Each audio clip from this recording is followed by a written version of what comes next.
Is it possible for me to get a smooth background with watercolor pencils? I guess we'll find out.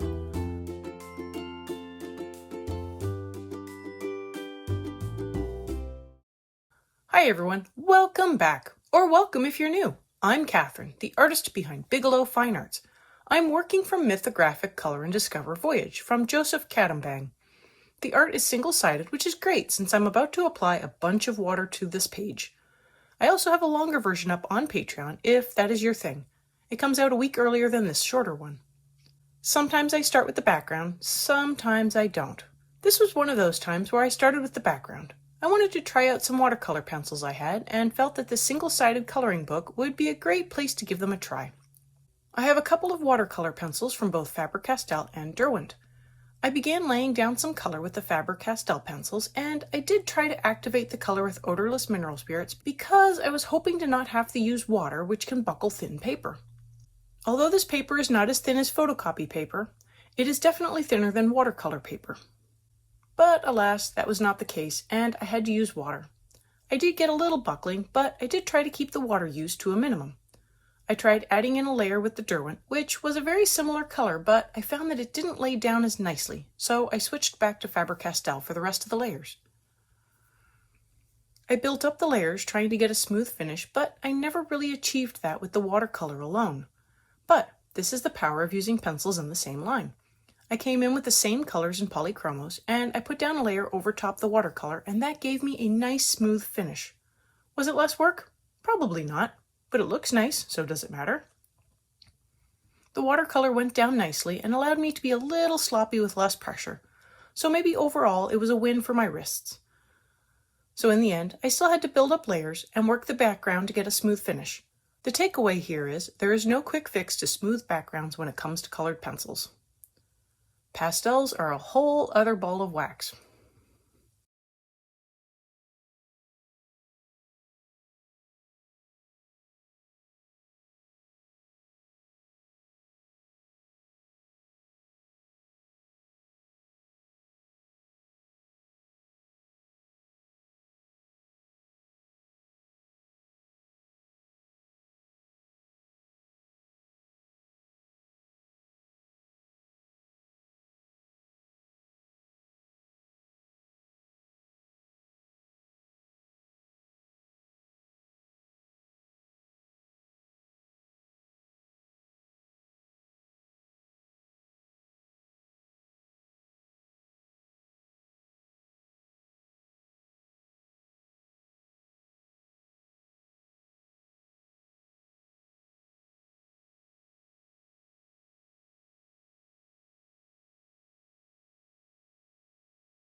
Time to move on to the rest of the page, and I wanted to work up all of the stems of the dandelion heads.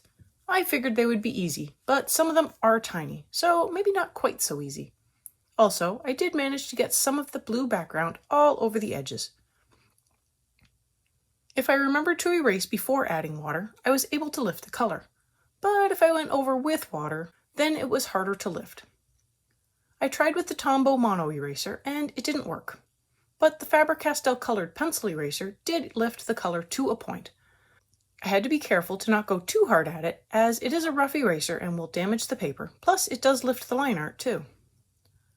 So back to the stems. I filled in the stems with a base color to get the process started. I try to pick something in the mid-tone area of the colors I'm using. I go light though, since this will be the base for my highlight. Once I have that in place, I need to add in shadows and highlights. I am zoomed in to show the process a little better on this one stem. I want to think of cylinders when I am shading the stem, or a tube. The shadows go down one side and the highlights go down the other side. I normally would blend the color in the center, but these are small stems, so I do the best I can with a little overlapping in the middle. I fill in the seeds at the top of the stem. I do add in some shading between each row of seed heads, but again, I can only do this with the larger seed heads and not the tiny ones. For the fluff, I come in with cold grays and fill in the fluff, building up shadows in darker areas. This is not the same as filling in a sphere. Generally, these fluff balls are spherical, but I don't feel that translates to how they should be shaded. I wanted to give dimension, but also the appearance of being able to see into the fluff ball. I tested out some colors here and how I wanted the shading to go, and then I moved on and changed everything up when I actually colored up the fluff balls. Isn't that always the way? At least the stems remained the same. I went through and worked up all the stems, the tiny ones only getting a couple of stripes of color. I kept all of the shadows to the same sides as best I could. I also filled in the bottom hollow of the stems that had snapped off. I kept them dark.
And now I wanted to test out some colors for the petals.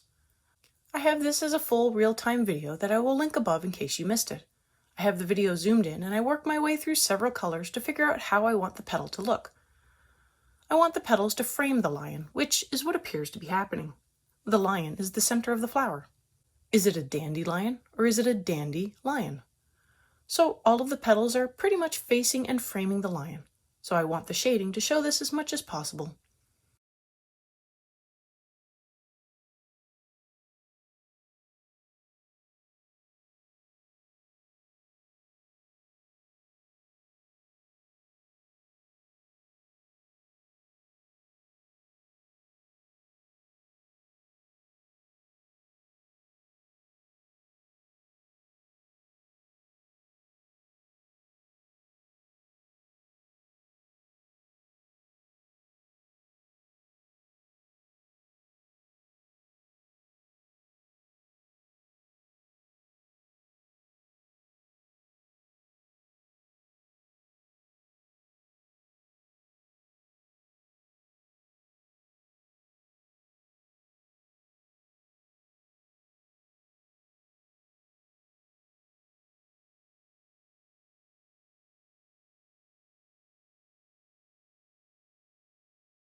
Then I move through all of the petals and work them up layer by layer. I build up the shadows, following the line art as much as I can and building off of that foundation created by the artist. I create the curves as the petals arch over to frame the lion. Yellows mix with oranges and creams.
And finally, I come in with dark purple and really work up the contrast.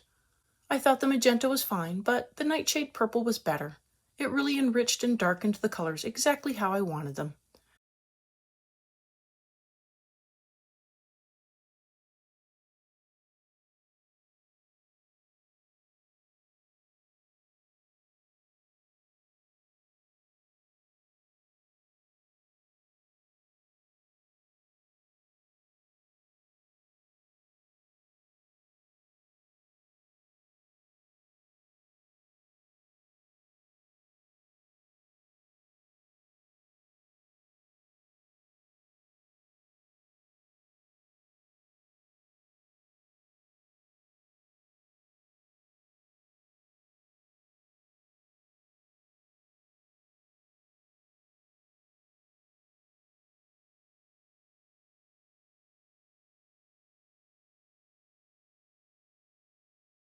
And I added more orange because I didn't have enough. My test petal didn't have enough orange, but seeing everything colored in really pointed out the deficiencies of the test petal. Nothing that more orange and contrast couldn't fix.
And with the petals in a better place, I moved back to the fluff balls, working them up with a hint of violet, something to reflect a touch of the sky, and I blended them with some gray to smooth out the color and keep it light.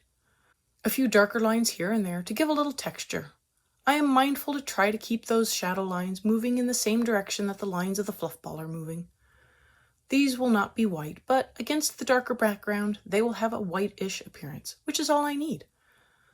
I have them covered with pigment, and now I can move on to the lion part of the dandelion.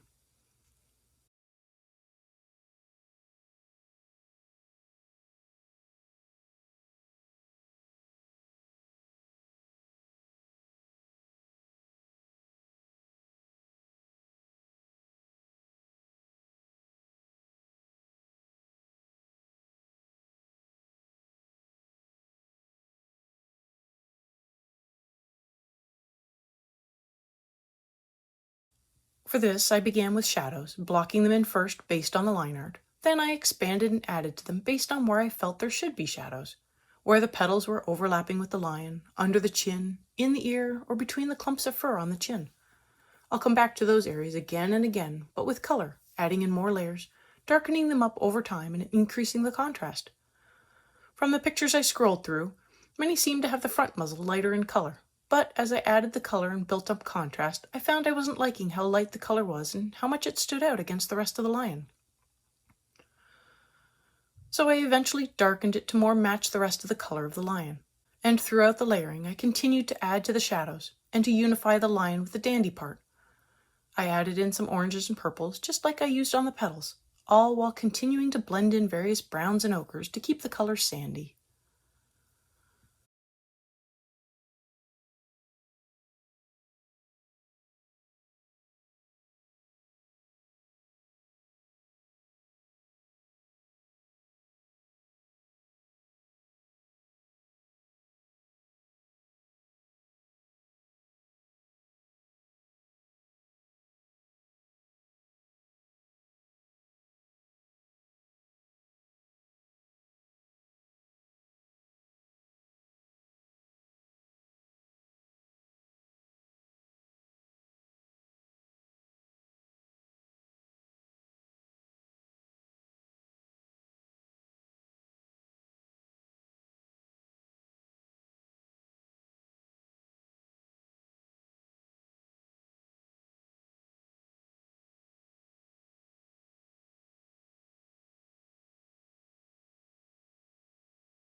I moved on to the butterflies, monarchs. Everyone seems to like monarchs, and I have no problems with that. Using some of the same oranges I used for the petals, I began blocking in the colors of the wings. Maybe it was just a variant or the photo, but I found that the pictures I looked at, the monarchs had a lighter underside on the bottom set of wings. So I followed the colors I saw. I did bring in the same purples to darken the shadows.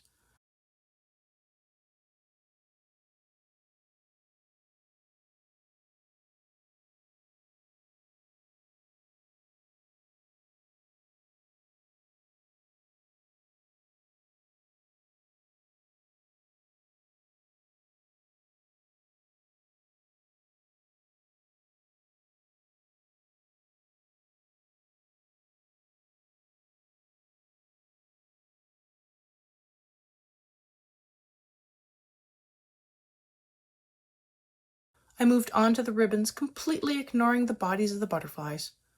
I do come back to those later. The ribbons, I decided, should be a purple blue. I added in a base layer of color and blended with a lighter color to ensure the color didn't go too dark.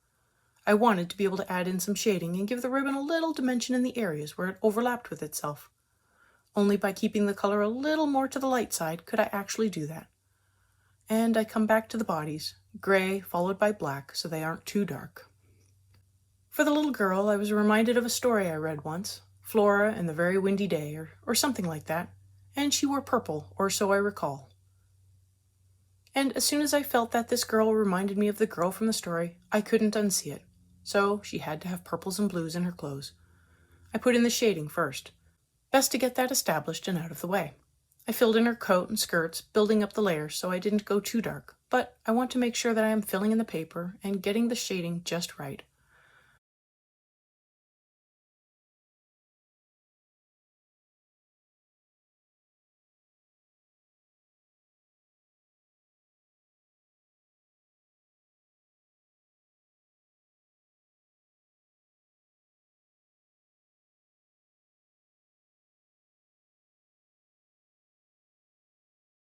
I fill in her hair, brown because I thought that might be easier, and brown for her shoes, which reminded me of the old hobnail boots for some reason.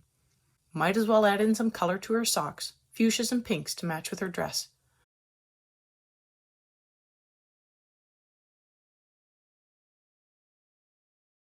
And finally her skin.